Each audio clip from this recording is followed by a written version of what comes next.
Hi, it's Nicole from the Pequot Lakes Chamber, and I am here today with Kris Kristofek from LakeLady Custom Fishing Rods.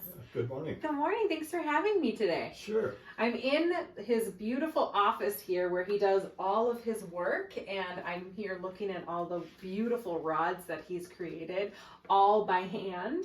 Tell me a little bit more about LakeLady Fishing Rods. Well, we're in our 23rd year. LakeLady is my wife's email address. So we were arguing about names of companies years ago, and that's the way we got started. And then about that same time, there was a governor that smoked cigars that came to town for the governor's fishing opener.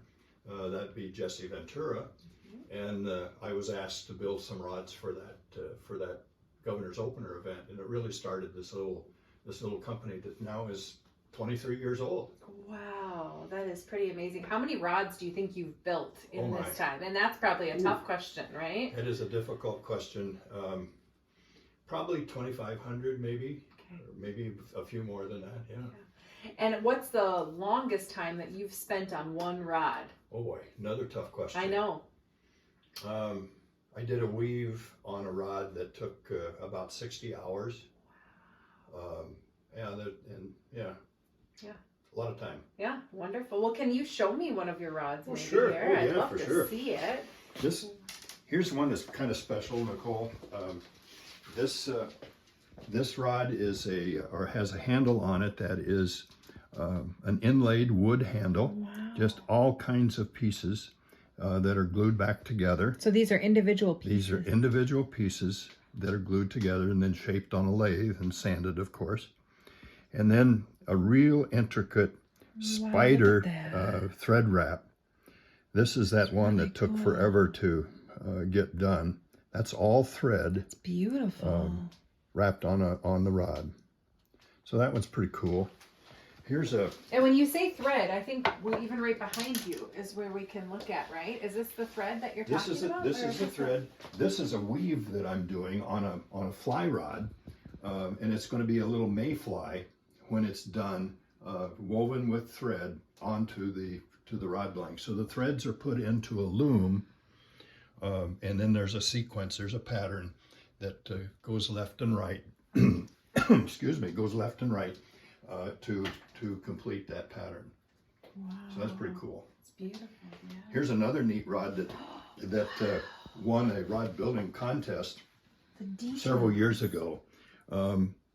Portuguese burl cork. It's got a mood ring in it. It's got some CZs, cubic zirconium. I can't just say they're diamonds. Should I say they're diamonds? Mother of pearl ring. This is black ash burl that has been dyed green. And then a really fancy thread wrap that's really pretty cool. That is really, really cool. And then a little feather inlay, a little jungle cock and peacock feather inlay. That is very neat. Yeah. Wow. Some fun stuff. Yes. So this is the one that you're putting a lot of time and effort into right at the moment, it looks like. Yeah, this rod is a commission rod for actually a wedding gift for a guy. I've got her rod is done, and I'm working on this one. It'll be done probably this week sometime. Cool. Yeah. Can you tell me a little bit about this contraption? Yeah. Did you make it, or is this something? This is called a rod lathe. It's a rod wrapping lathe. It is a commercial piece of equipment.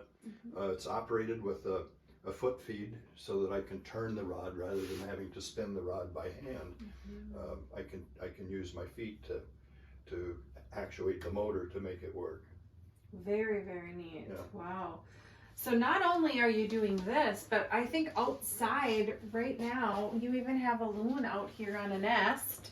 And you have a ton of videos here as well. And this is what Mousseaubay Loon Cam that we're watching right now. Is that correct? It is correct. Yeah, we have a live loon cam that is just offshore. I have two very high-end loon cameras, or high-end security cameras that are focused on the loon nest. We can really see what's going on with those loons. And with just a little bit of manipulation here, I can zoom in on that loon. Wow. And I can fill the screen if it'll focus. He must know you're looking at him because he looked right at you when you did that. Wow. So it focuses right in on the loon, and that's pretty cool. One of the interesting things that we have learned about loons is their eyelids close from the bottom up. You might be able to see him as he blinks his eye. This is the male loon, by the way. We banded both the male and the female loons last August. The female is back. She's the one that lays the eggs, of course. This is a new male. We do not know where the banded male is right now. We've been looking for him, haven't found him. But this is a new male. And they take turns incubating the eggs for 27 or 28 days. It's difficult to tell where we're at in the incubation period for this year because of a massive invasion of black flies that has really pestered the loons over time, and it's really made it difficult for them. In addition to all of this electronic camera equipment, Aquaview has also provided a underwater 360-degree camera. The top monitor is one of the views that we get from that camera. Unfortunately, there's not much happening right now, but occasionally the loons will swim under the nest or fish will come in. We've seen turtles, we've seen snails climbing up lily pad stems and that kind of thing. Takes an awful lot of video to get just a few seconds of information that is usable. But this is a pretty interesting setup. There's only one other live loon cam in the United States, and that one's out on the East Coast. Wow. So this is a very special live loon cam, and it's available 24/7 with a chat board. And I've used the chat board before, so it definitely, you're on it all the time, which is great. Yeah, and we monitor it and try to talk about loon behavior and the science behind loons and that kind of thing. So it's available at Mousseaubay Loon Cam on YouTube. Perfect. So if you want to see more about Mousseaubay Loon Cam, go onto YouTube and type in Mousseaubay Loon Cam, and you'll find this beautiful loon, and you can watch both the male and the female loon for about another 20 days, I'd say. At least, yeah. Yep, and see what goes on with them. It's beautiful, and like I said, it's 24/7. I watch it when I'm at work and I'm doing stuff for the chamber, and I look over and say, oh, the loon's over there. So it is very neat, and we appreciate it, and it's really cool to have this right in our backyard. It So sure is, yeah. and then if we want to reach you and get a custom built rod, how would we do that? LakeLadyRods.com Perfect. is our website. It's a very robust website, and you can contact me through that, LakeLadyRods.com. Perfect. Well, thanks again for having me, Kris. Oh, thanks, Nicole. This has been fun. Lots I of fun. appreciate it very much. Yeah, thank you. And if you are interested in having a business spotlight, please reach out to me at the chamber at 218-568-8911. Thank you.